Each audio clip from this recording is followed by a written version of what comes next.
Evangelho de Mateus, capítulo 18, versículos de 15 a 17. Se teu irmão pecar contra ti, vai, corrige-o entre ti e ele só. Se te ouvir, ganhaste o teu irmão. Se, porém, não te ouvir, toma ainda contigo uma ou duas pessoas, para que pela palavra de duas ou três testemunhas se decida a questão. Se os não ouvir, dize-o à igreja. Se não ouvir a igreja, considera-o como um gentil e um publicano. Palavra da salvação. Comentário Mateus 18, de 15 a 17. São João Crisóstomo. Depois de o Senhor falar com tanta veemência contra os que escandalizam, aterrorizando-os por todas as partes, a fim de que aqueles pelos quais os escândalos são cometidos não se façam preguiçosos a ponto de, desprezando tudo, incidirem em outro vício, o da negligência, e querendo ser poupados por tudo, incidam no orgulho. Aqui o Senhor os pressiona e ordena-lhes que se faça uma réplica, dizendo: se teu irmão pecar contra ti, vai, corrige-o entre ti e ele só. Devemos considerar que o Senhor, por vezes, leva aquele que causou tristeza até aquele que foi entristecido. Assim o diz: se te lembrares aí que teu irmão tem alguma coisa contra ti, vai reconciliar-te com teu irmão. Mateus 5, de 23 a 24. E manda, por vezes, que aquele que sofre injustiça deve perdoar o seu próximo, segundo o que diz em outro lugar. Perdoa-nos as nossas ofensas, assim como nós perdoamos aos quem nos têm ofendido. Mateus 6,12. Aqui ele imagina outro modo, pois não é o ofensor, mas o ofendido quem há de buscar a reconciliação.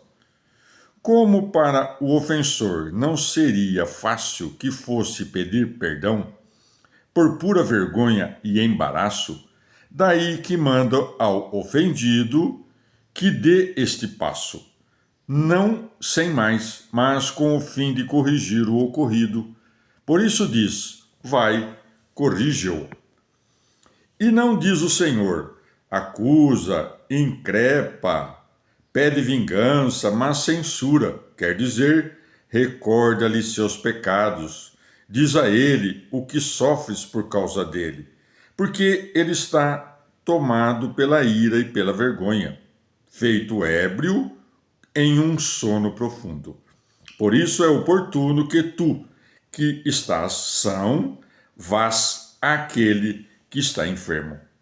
Por isso, preceitua àquele que sofreu a injúria, que censure e não ao outro. Porque quem ultraja o outro sofre mais facilmente a correção do ultrajado, sobretudo quando faz isso a sós.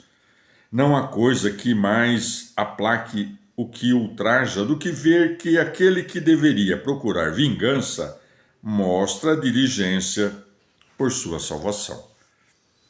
O Senhor manifesta nessas palavras que a inimizade é um prejuízo para ambas as partes, e por isso não diz que ele ganhou a si mesmo, mas que ganhaste o teu irmão, por onde vês que tanto tu como ele sofreram um prejuízo por causa de vossa discórdia.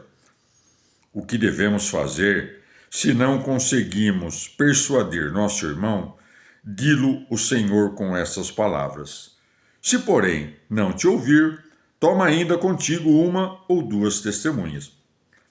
Quanto mais desavergonhado e teimoso for, tanto mais convém aplicar-se-á medicina, não à ira e ao ódio.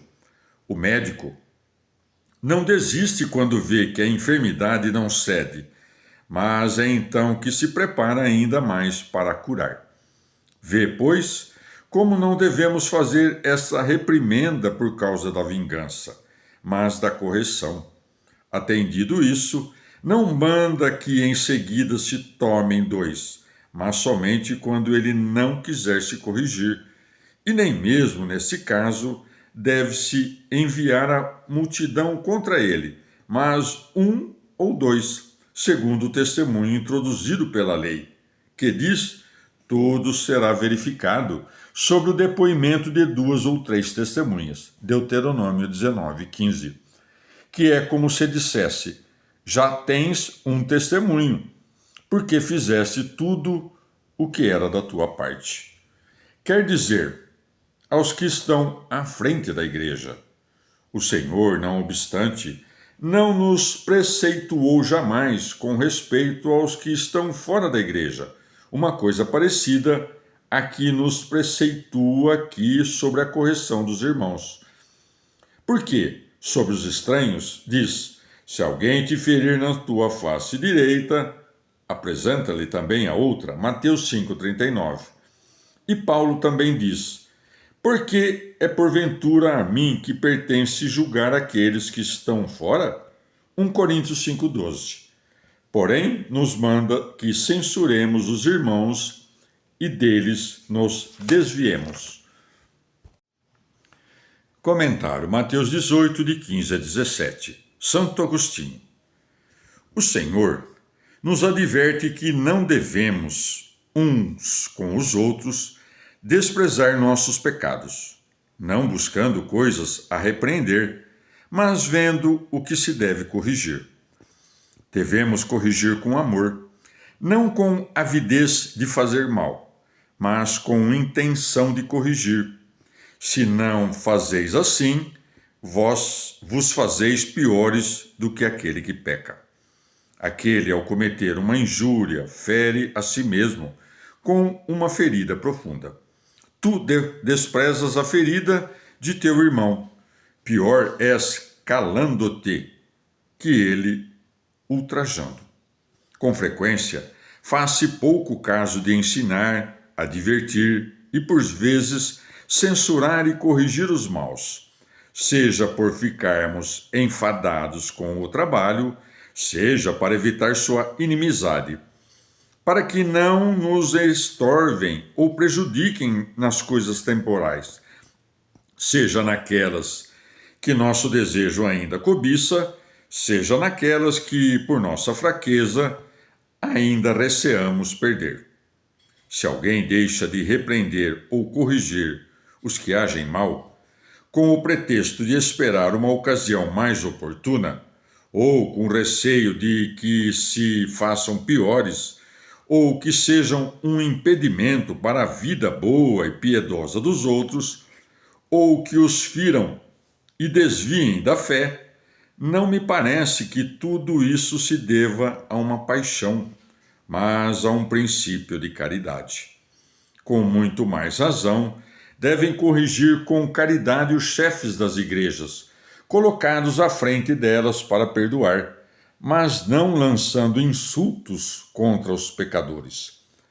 E não estão isentos de culpas desse gênero aqueles que, mesmo que não sejam superiores, conhecem e não fazem caso de muitas coisas que deveriam advertir e corrigir naqueles com quem estão intimamente unidos pelo laço de uma vida comum, e não os corrigem por se evitar os inconvenientes que lhes resultariam por causa das coisas temporais de que usam licitamente, mas nas que se deleitam mais do que devem. Por conseguinte, quando alguém peca contra nós, devemos ter o grande cuidado, não por nós, mas porque é uma glória esquecer as injúrias. Mas esquecer a injúria cometida contra ti, não a ferida do teu irmão. Portanto, corrige-o somente entre ti e ele, trabalhando pela correção e poupando o sentimento de vergonha. Porque poderá suceder que ele, por causa do sentimento de vergonha, comece a defender seu pecado, e que tu, querendo corrigi-lo, o tornes pior. Porém, diz o apóstolo: aos que pecarem, repreende-os diante de todos, para que também os outros tenham medo. 1 Timóteo 5,20. De onde resulta que é necessário que saibas que, em algumas ocasiões, deve-se corrigir o irmão a sós, e em outras na presença de todos. Escutai e vede o que é preciso fazer antes. Se teu irmão pecar contra ti, vai, corrige-o entre ti e ele só. Por quê? Porque pecou contra ti? Como pecou contra ti? Se tu sabes que ele pecou e que foi secreto o pecar contra ti, deves buscar o segredo quando corrigires as coisas em que pecou. Porque se só tu sabes que pecou contra ti, o corrigir-lhe diante de todos não é corrigir-lhe, senão delatar-lhe. Pecou, pois, teu irmão contra ti, e só tu o sabes. Então pecou realmente só contra ti. Mas se te injuriou diante de muitos, pecou também contra aqueles que fez testemunhas de sua iniquidade. É necessário, pois, corrigir diante de todos aqueles que pecaram diante de todos e em segredo os que pecaram em segredo. Distingue os tempos e põe-te de acordo com as Escrituras. E por que corriges ao próximo? Por que te dói que ele tenha pecado contra ti? Deus te livre. Se o fazes pelo amor quem tens a ti mesmo, nada fazes. Mas se o fazes por amor ao próximo, obras muito bem. Considera as palavras do texto, para ver pelo amor de quem o deves fazer, se pelo teu próprio ou pelo dele. As palavras são estas: se te ouvir, ganhaste o teu irmão. Logo, para ganhar teu irmão, falo por ele. Recorda-te de que tu pereceste pecando contra o homem. Porque, se não havias perecido, como teria ele ganhado a ti? Pois que ninguém despreze a ofensa feita a um irmão. Isto é, não queiras, desde então, contar-lhe entre os teus irmãos, mas, no entanto, sua salvação não deve ser negligenciada.